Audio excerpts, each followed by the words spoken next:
like he should have been in construction. Bailey knew he was an ER nurse at the local community hospital. Surprising, Given had 2 full sleeves of tats on both arms, and even some along his knuckles. Surprising, given he had 2 full sleeves of tats on both arms, and even some along his knuckles.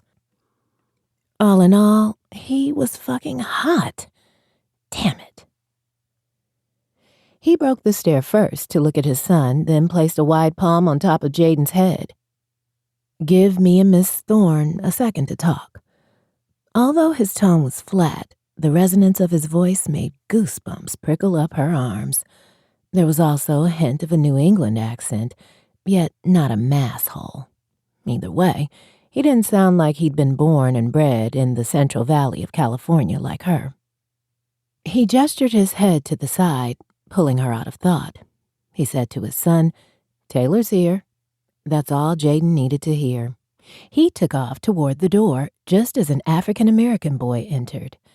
Her brows raised in surprise. "How did you know that?" "Taylor's come over for play dates during the summer. I've gotten to know the way his shoes squeak when he's running and not supposed to." Anyone else would have added a self-deprecating smile to that. His expression remained as flat as his tone. All the charm had gone to Jaden, apparently. Given what she'd seen of his personality so far, she had to guess his dick was huge. Why else would people fawn over him and then hold on to grudges? A mystery for another lifetime. Or never. She forced herself to smile pleasantly. "You needed a moment with me?" He reached around to his back pocket, producing a folder bent in half. "You sent this out last week. Jaden's not the best courier. I wanted to make sure you got this." Confused, she took the folder, then cracked it open, then glanced at him in surprise. Inside sat her parent worksheet. Getting one back was always a hit or miss. Prior to the start of school, she'd email and mail it, then send another copy home with the kids on the first day. She had only taught for the last 3 years in total, and all of them at Obama Elementary, but too often she would only get half of her worksheets back. At her disposal, Bailey had IEPs or reports from previous preschool teachers or daycare providers, but nothing was like seeing a child through a parent's lens. "Thank you," she said. "You sound shocked for some reason." His taking Jaden to preschool for 2 years proved he cared about his son's education. Maybe. He could have also seen preschool as free daycare. Him bringing her the worksheet meant he did care.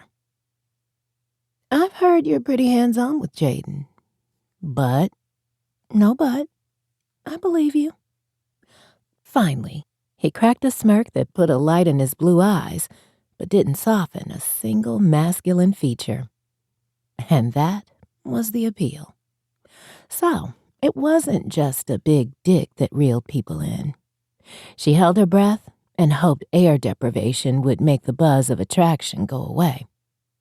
"Anyway," he added, "I have to get ready for work. Do you need me to get him lined up outside?" She was forced to breathe. Damn it. Him and Taylor, please. I'm going to flip through this before the day gets crazy." The short version is, he's a good kid, nowhere near shy, and he will get away with what you let him. A burning question rose to her lips. She bit her tongue to keep the words in.